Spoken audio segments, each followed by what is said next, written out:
Of course, Alina asks, the question, like, so are you guys going to still continue to try to kidnap me? And of course, Jesper jumps in and said no. Okay, so this episode opens with them in the fold. Kaz, Inej, and Jesper, saw that everyone was distracted, so they went below deck to kind of come up with a plan. Jesper is cleaning his guns, and they're trying to figure out, okay, what are we going to do? Jesper is like, this is the worst place to be when we're, we have a bunch of people that's trying to kill us. I mean, they're in a confined space, and of course, the fold, the Velcro, so it's a lot to deal with. And, Kaz is trying to come up with a plan, but at this point they're, preparing to fight, and he ends up telling him that, was there ever, I think he made some remark that, was there ever a case where you thought that we would get out of this where you would have to use your guns without you having to use your guns? This is a bad idea. I think it's rather practical. What? Why? I don't see how we step off this boat without you pulling those guns. And then he asked him how much ammo he had, and Jesper was like, not enough. How many bullets do you have? Not enough. So, on deck, Zoya is doing her thing, and she eventually starts asking questions to one of the guys that was standing next to her, one of the soldiers. And she's like, well, why isn't Alina doing anything? Isn't that the whole reason she's here? Why isn't he giving Alina the go-ahead? She has one job. And the guy ends up saying, soon. And so she was like, wait a minute, did, Kirigan tell you something, something that I don't? And he said only that he wants you to stop the skiff before we get to the dock. And of course she wanted to know why. And he made the comment of, because he's going to want an audience or something to that effect. To make sure there's an audience. So he had something planned. Kirigan, he being Kirigan. So while I didn't say a whole lot about give any updates on Nina and Matthias, I mean, basically their adventure has been a lot of back and forth. Him holding, steadfast to his beliefs, and her slowly kind of breaking down those walls and them coming to develop a friendship where you can kind of see that they actually have feelings for each other as well. So they've now made it to a place called Arkask. I'm assuming, I just butchered your name, so we just go ahead and let that go. And, they've checked into a room, or he's helped her check into a room. He searched the room to make sure that, that she's going to be good, cool. And he was prepared to leave after nightfall. You are safe here in Arkask. I will go north in the night. But, of course, she didn't want him to go. And, they started talking. And she, was basically saying, is there a place where Grisha and Druskella can live, together, I guess in harmony? There must be a place where we're not just Grisha and Druskella. And he was basically saying that if he left with her, then he would be basically tried as a deserter, and basically how his folks get down, he would probably be executed. I would be court-martialed as a deserter. And she was saying, well, you don't understand that because I'm going to be viewed as a traitor and probably receive similar, a similar penalty. I'd be branded a traitor to old Grisha.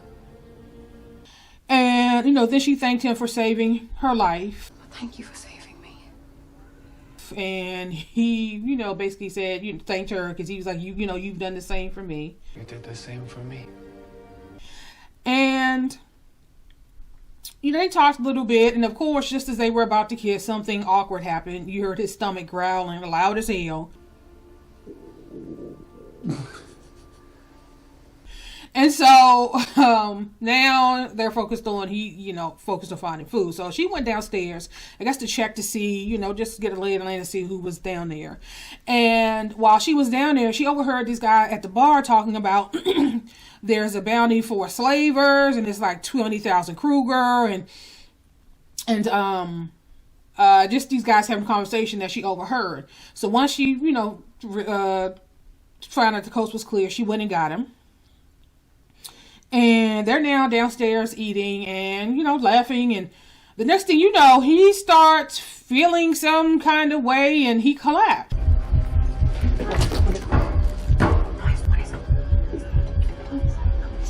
And I think his name is Fjord. This is the guy that Kerrigan sent to find Nina. So he arrived, and he, at this point, is like he's there to rescue her.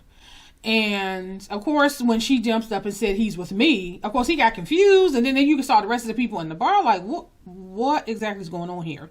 He's with me. Neighbor! This man is the slave who has taken me to be sold. Will you testify in court? I'll testify, yes. And, of course, he can say your heart is beating faster, as if for him. And he basically said, come with me to take him to the general, and I won't out you or call you out for being a traitor. And then she decided to make a scene, basically saying that he's a slaver and he kidnapped me and da-da-da-da-da. And, of course, because she remembered the conversation of the guys at the bar. So now they're like, okay, they want Mateus because they want the 20,000 Kruger. Neighbor! This man is the slave who has taken me to be sold. Will you testify in court? I'll testify, yes. And so the rest of the Grishas pour in. It was about to be an all-out battle, and they decided, they decided against that. And of course, they ended up asking her, this is the other guys, asking her if she would be willing to testify. So she would have to go with them, with Mateus. And so, as she was walking out, Fjord was like, happy sailing. Like now, she is now being deemed a traitor, and she left with them. Happy sailing. So we go back to the skiff, and you can hear the Valkyrie. It's just all the stuff is going on. And Alina is like, well, you need to do something. And so she tried to do something. And, of course, he stopped her. Do something. No. Remember who's driving. And basically saying that he has control over her and that her power is his now. Your power is mine now. So we go below deck, and you can see, Kaz is still trying to work things out. Because that's I guess his role. He's extremely intelligent and analytical, and he's good at thinking 2 and 3 steps ahead. And so they're trying to. So Jesper's like, you figured it out what he has planned, and Kaz is like, well, not quite. He said, and then he threw out a scenario. He was like, well, she ran away from him, and now she's tied to the deck. And now he's taking her to the general that hired the conductor to kill her.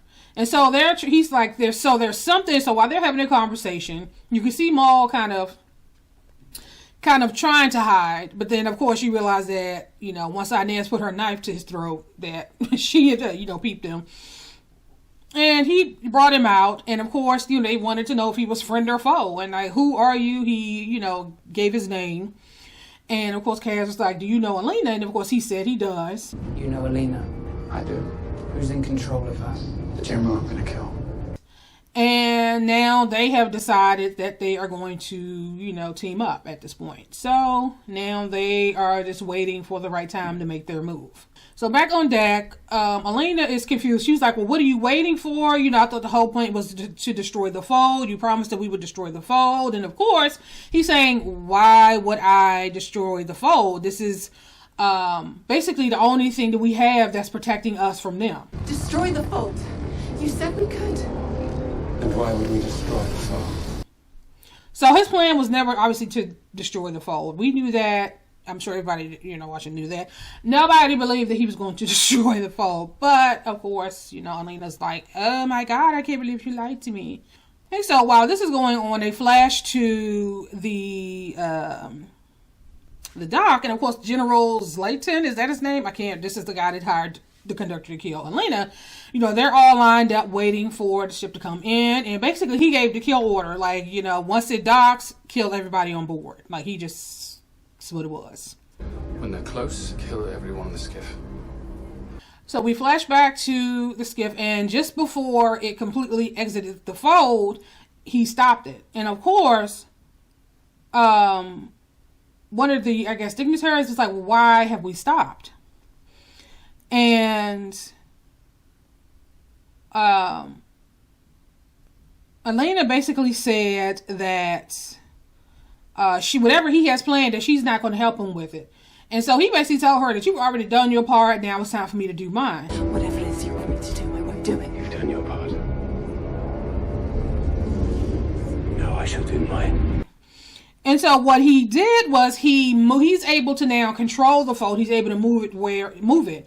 And so he basically moved it and basically killed everyone, all of the in the camp. I don't know how much area it covered, but definitely all the soldiers, General Clayton is, I guess Clagan, I don't know his name. All of them were killed.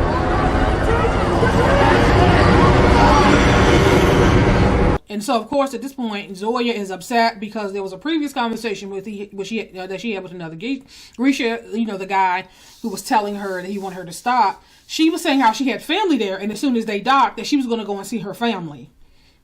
And so at this point, she's not happy. And after he did this, he turns to the dignitaries and basically, said that he wanted them to witness basically his powers and how it's time to redraw maps. And how he can move with Alina's power, with the Sun Summoner's power. He's now able to move the fold wherever he wants it. Basically saying he can destroy whatever he wants, whoever he wants. I can move it to any border I like. Any gulf, any harbor. And that war with Ravka is going to come to an end. So, we will no longer be fighting with people. Take what you have seen back to your home countries. There will be no more war with Ravka. So, with all this going on, Maul and them below deck, Maul definitely wanted to go out to help Alina, and of course, Cass and Lenko's like, this is not the time. We need to wait until we're in a better position, or at least until we're out of the fold. And the smart thing to do is to wait until we're out of the fold. Maul was like, well, I've never been accused of being, I've never been called smart. So he went up. He took out a couple of people, but of course in the process he was injured. Inez went up with him, but the first person we saw in the fight was Maul. So he was injured. He's now down on the ground.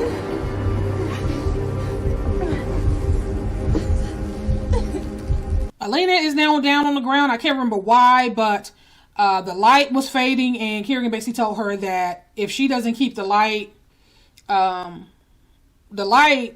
guess, going or whatever the case, that he was going to kill Maul. And so she can see that Maul is injured. So of course she's trying to do what she can do.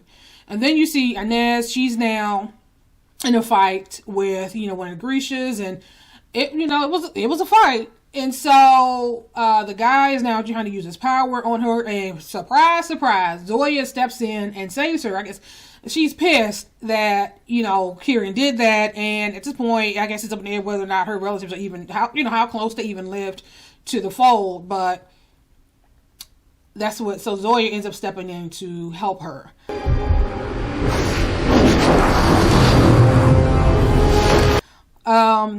Eventually, Zoya is injured by one of the Vecra. They knocked her off of, I forget what you would call it. It's where you control the boat. They knocked her down. So of course Inez went over to help her.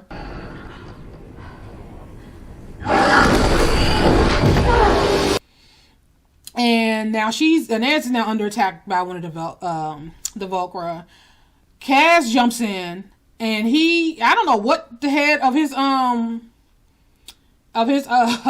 cane is made out of, but he jumped in and fought, and I don't know if he gouged the thing's eyes out. I don't know if it's something about the material that thing is made of that burned his skin. I don't know what it is, but it backed up and went on about his business.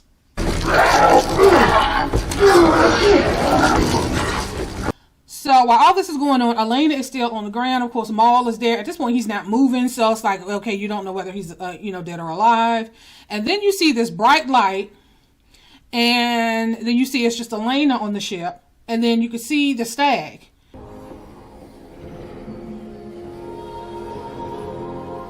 And there's a knife that's behind her, and so she it's almost like it was telling her, like directing her where to look. And she saw the knife. And now, she's back in the fray of what's going on. And Kerrigan ends up saying, well, it's just you and me. And that's all we've ever needed anyway. And so as he reached his hand out to pick her up, she grabbed the knife and she cut that, I don't know what that was, like a brand. It was something that, you know, that's how he's able to, that it was a symbol of his connection to her, how he was able to siphon off her power, use her powers. So she ends up cutting that off his hand. You may have needed me, but I never needed you. Okay, so after she cut that brand or whatever that was off his hand, she basically told him that I don't need you, I never needed you. And then she said, she reminded him of the conversation that they had, and she was like, remember the first words you spoke to me was, what are you? And she decided she was going to give him a demonstration. This is what I am.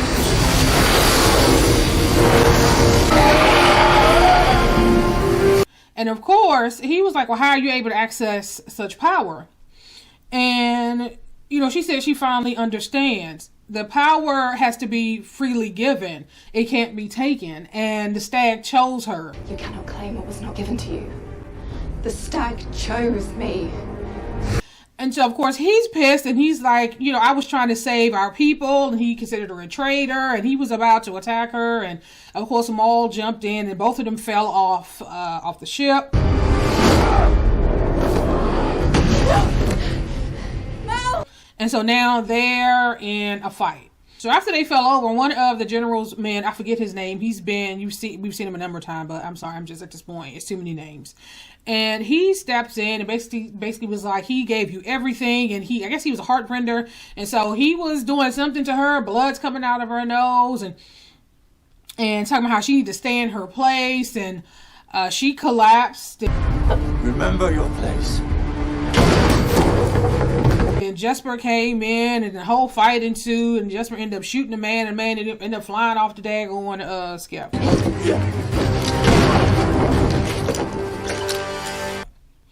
So Maul and Kiergan are still fighting. Maul ends up shooting at Kiergan, and of course he's saying that he's immortal, that he really think that was going to stop him. I've survived for centuries. Did you really think you could kill me? And of course, Maul was like, well, no, but your past will. And that's when two Volcra attacked him, and Maul went back aboard the ship. Your past will do it for me.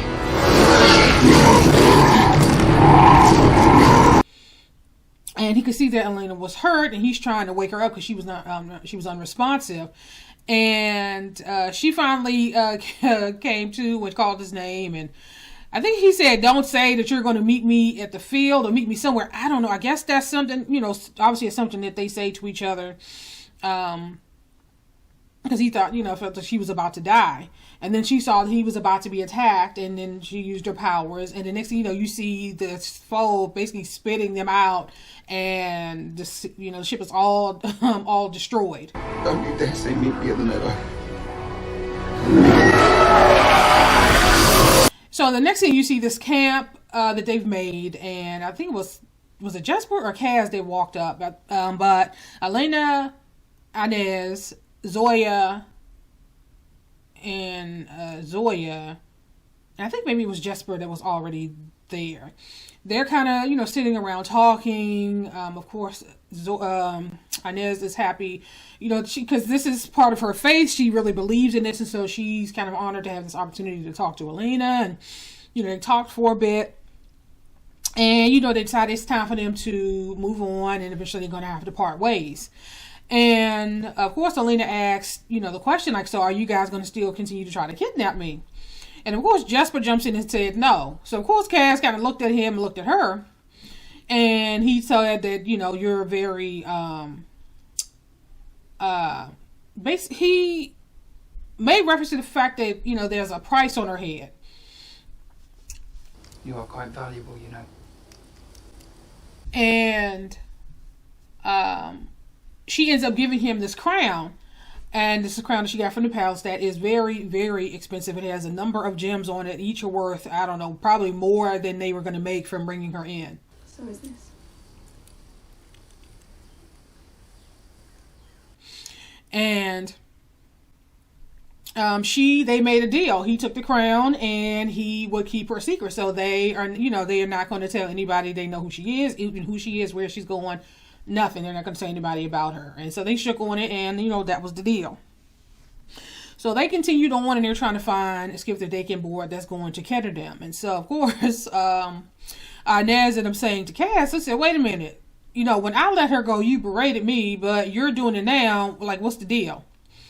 And he said, told her that, I made you a promise that you would never have to go back to work for Helena. And one of these diamonds will basically pay off your contract. Keeping my promise to you. I swore you won't go back to the menagerie, and one of these gemstones covers it. And initially, Nez was like, she needs me more than you guys do. And she meaning Alina. And of course, he's saying that we need you. And then he said that I need you. And, she said that, she wanted to be there when he paid off her debt because she wanted to see Alina's facial expression. But she did say after that, she didn't know what their next move was going to be, what her next move was going to be. So we flash to Alina. Of course, they're aboard the ship because he's now the one in the cage and she's now bringing him food.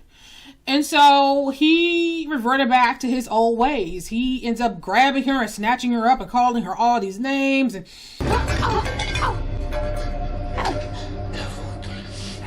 she's trying to explain to him that she did what she did to save his life. If he had gone with Grisha, they would have killed him without any question. At least him being taken by the bounty hunters, he'll stand trial. And it will give, her an opportunity to fix the situation. So basically, he's mad that she called him a slaver. And she was like, I know you're not a slaver. I only said that because I knew that going with him, with the Grisha was sudden death. And when we get to court, I'll, recant, basically. And there was another guy in the cell that was across from her saying that, he started laughing. And of course, she's trying to figure out, like, what's funny. And he said, he might go to court, go to trial in like a year or two. I know I'll drop the charge when the case goes to court. Goes to court. Maybe in a year or two. So you saw her face. Now, obviously, she didn't know any of that when she, made the statement. But at the same time, she was like, the option was sudden death or, you get a chance to live out the rest of your life. And so she made the best decision that she could make at the time. And so, of course, he's not happy.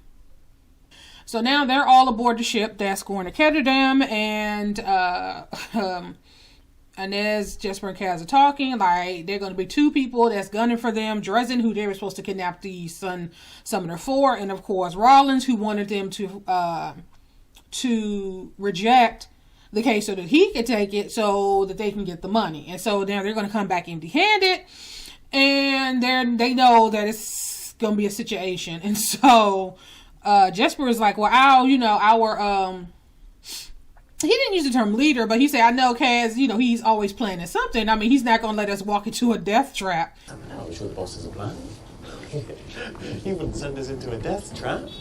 He was like, please tell me you came up with something, even if you have to lie to me.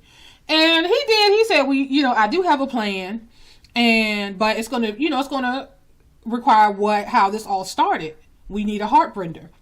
And of course, within earshot is Nina. So they're all just happen to be on the same ship. And just how this all started, we're gonna need a heartrender. And Maul and Alina, they're talking, and she's saying how when she's strong enough, she's gonna go back, and at this point they think Kerrigan is dead. And of course, then they flash to Kerrigan, and he walks out of, not only does he walk out of the fold, he's still able to control it.